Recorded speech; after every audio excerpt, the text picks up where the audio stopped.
Yeah. Hello, everyone. I'm Sen Yang, a PhD student at Yale University, advised by Professor Fan Zhang.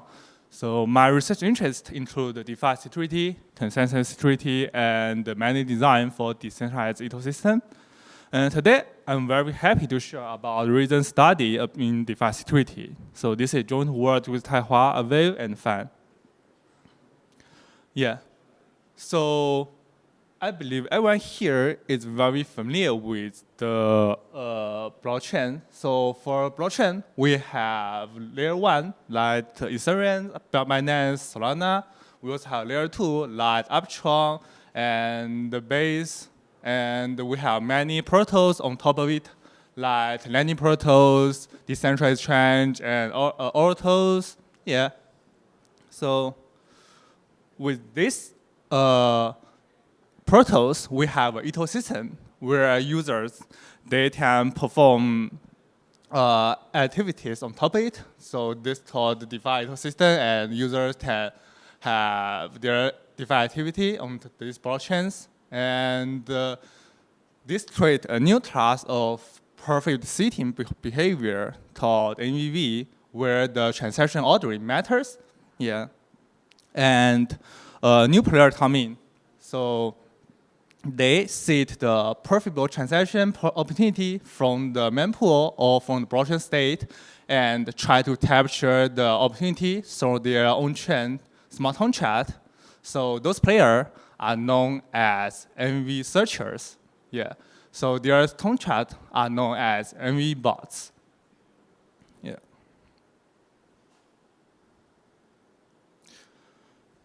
Okay. So we know that the top MV bots, they are very profitable. They earn a lot from the on-chain activities. So we can see the total arbitrage revenue in a week is more than 2 million. And all of these MV bots, they are total source. We are literally know nothing about their business logic, even though we can maybe do some reverse engineering, but still a lot things hidden behind the contract logic. And maybe we have one question that, yeah, given this contract, they are so profitable, they host lots of assets on their contract. Were they attacked by adversaries before? So if we search some attack against any bots on Twitter, yes, definitely we have from 2021 to 2024. So we can find at least 3 attacks against MV bots. And there's nothing new on the sun. So every boss, they were exploited by some adversaries and their asset was transferred to another address. But are those tasks from a complete data set? Of course, no. So otherwise, my talk is over and I have nothing to say. So today, I will talk about new attack vectors, which we call MV phishing attack against MV bots. And then I will analyze what's the security issues and what's the challenge behind the security issues. And last, I will propose our solutions, SKANF. Yeah.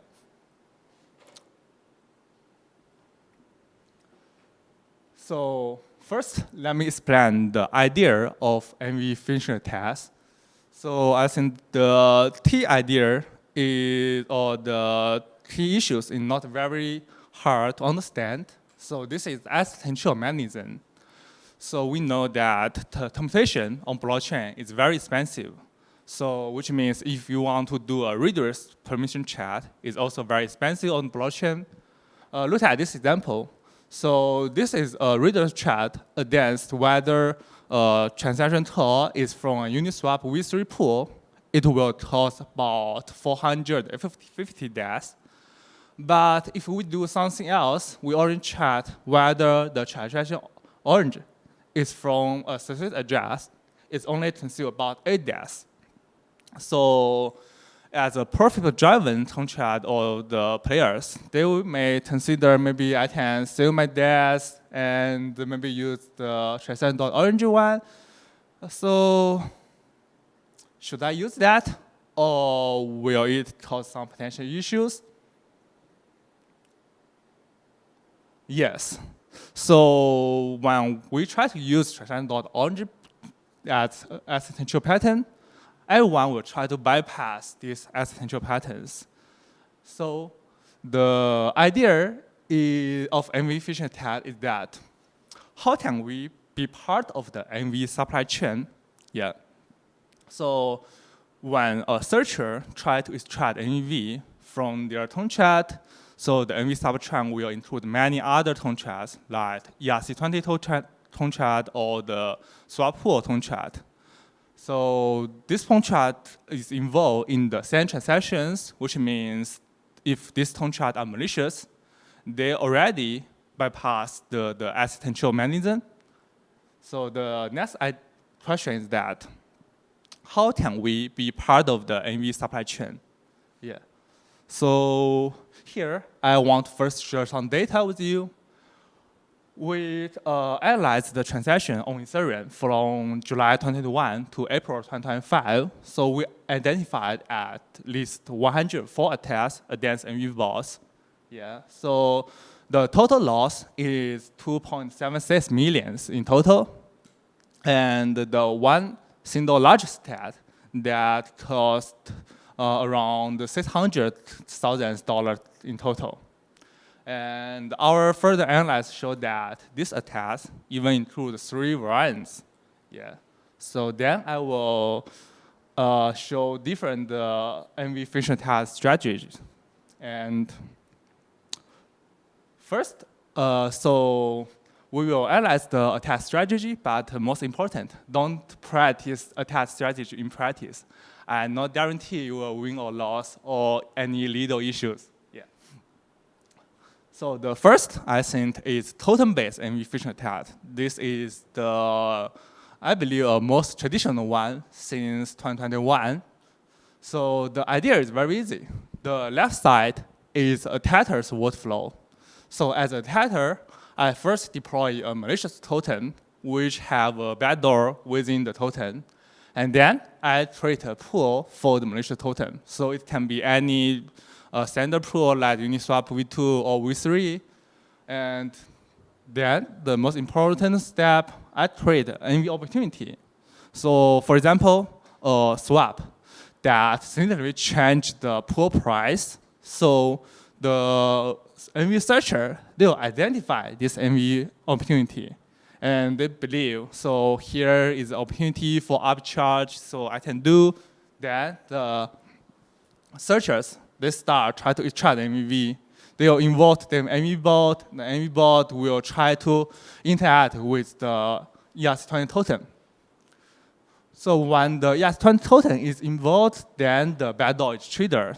So at that same time, the transaction, the existential mechanism is already bypassed. So the malicious token, they can explore the vulnerability within the MV bot tomchat. For example, the upcharge tool within the MV bot tomchat, as this tomchat may need to allow to any swap to finish their DeFi activity.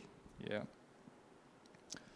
Then the next one, so the searcher now, they are smart. They will check whether the ERC20 token is standard or not.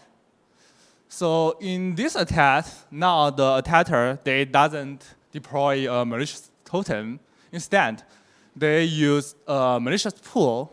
So in this case, they can use any other standard ERC20 tokens, but they create their own pools and similarly create MV opportunities for the searchers. And searchers, they are very happy. They only check whether the token is good or not, and they start upcharge. Then the backdoor within the pool is triggered. Yeah. Similarly, the MV bot will be exploited if there is a vulnerability. Yeah. And the last one I think is most interesting.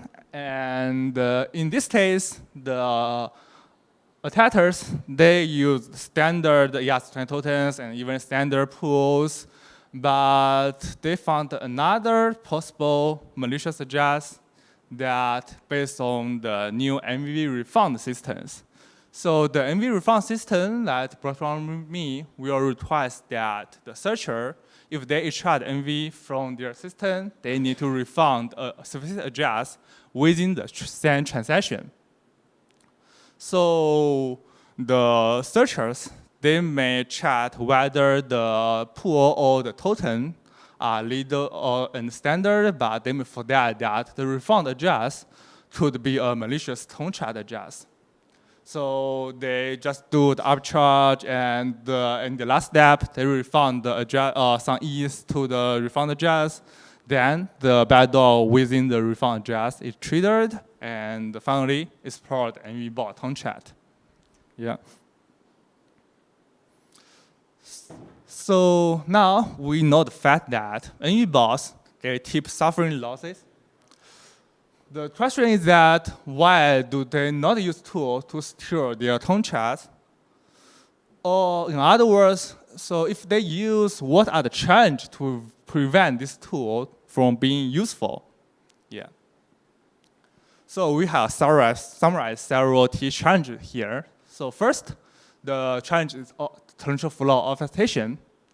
So we know that the smart contract developers or these MV searchers, they may try to involve potential flow obfuscation to protect their business logic. So it's be harder to be reverse engineered, or they may just try to optimize their DAS usage. And the byproduct of DAS optimization will also be the control flow obfuscation. Yeah.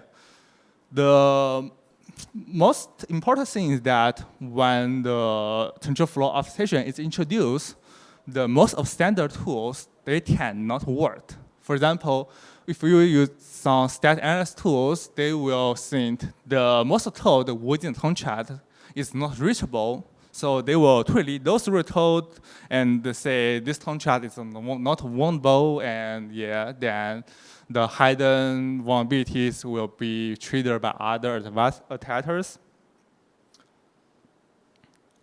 Second, even if the contract doesn't involve any control flow obfuscation, the contract itself may still be very complex. This MV bot contract, they may integrate many features like flash loans, trading on different desks, and some other features. So, and analyzing tools, they may time out when we try to explore the many different states.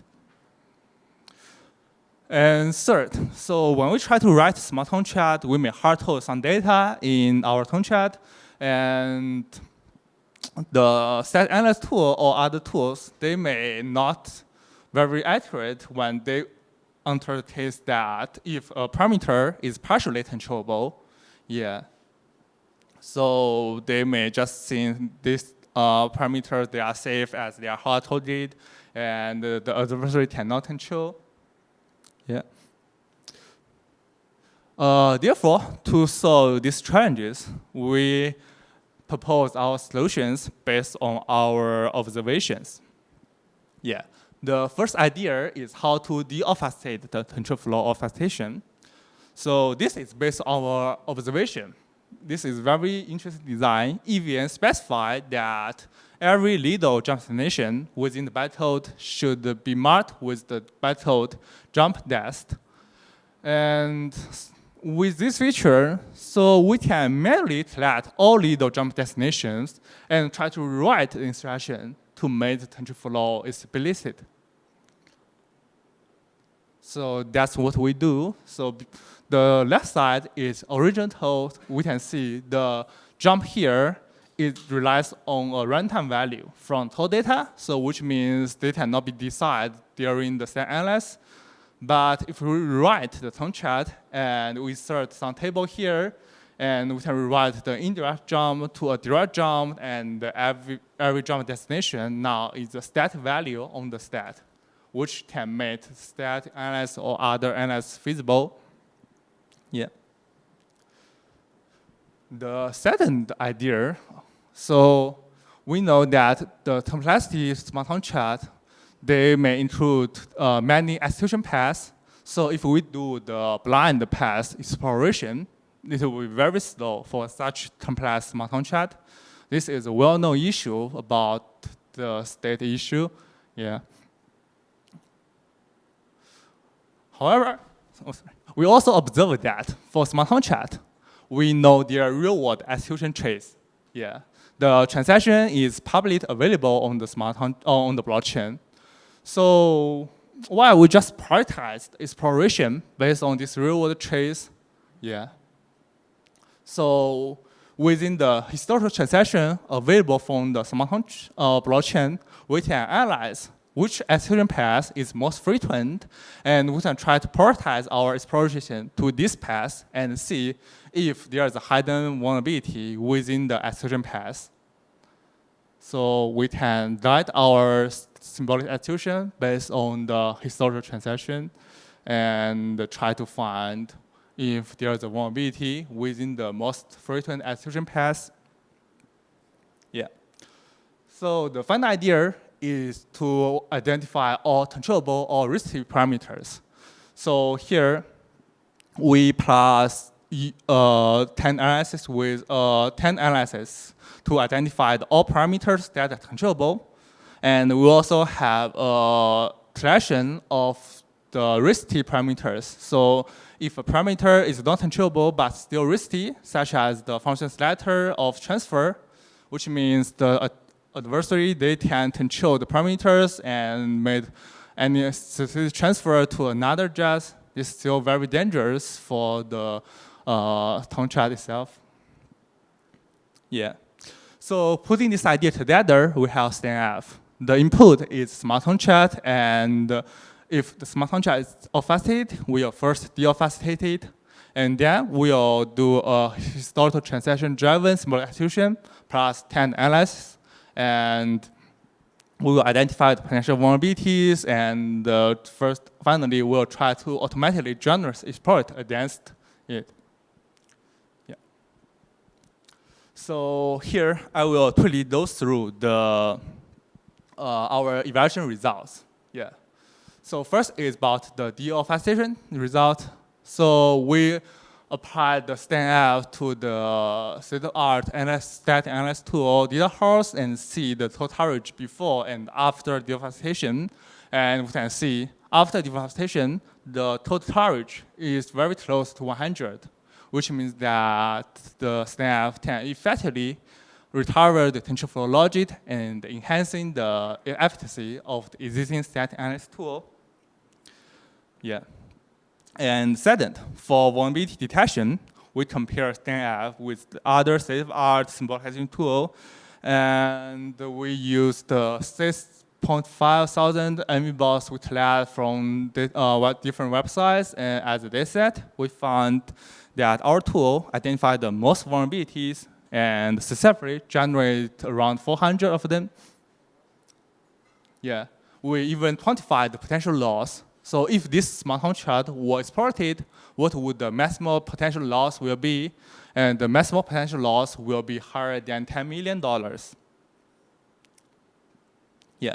So finally, we checked the runtime of each tools, and we can find within the time-stamp budget, SKANF can find more vulnerability to others, thanks to the real-world transaction-driven symbolic execution.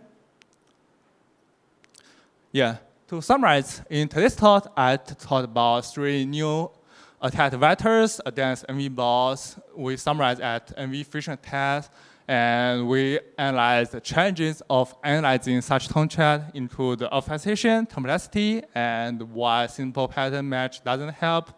And we also propose our solutions about deobfuscation, historical-driven transaction, symbolic execution plus tent analysis, and the evaluation shows its efficacy in deobfuscation and vulnerability detection. Yeah.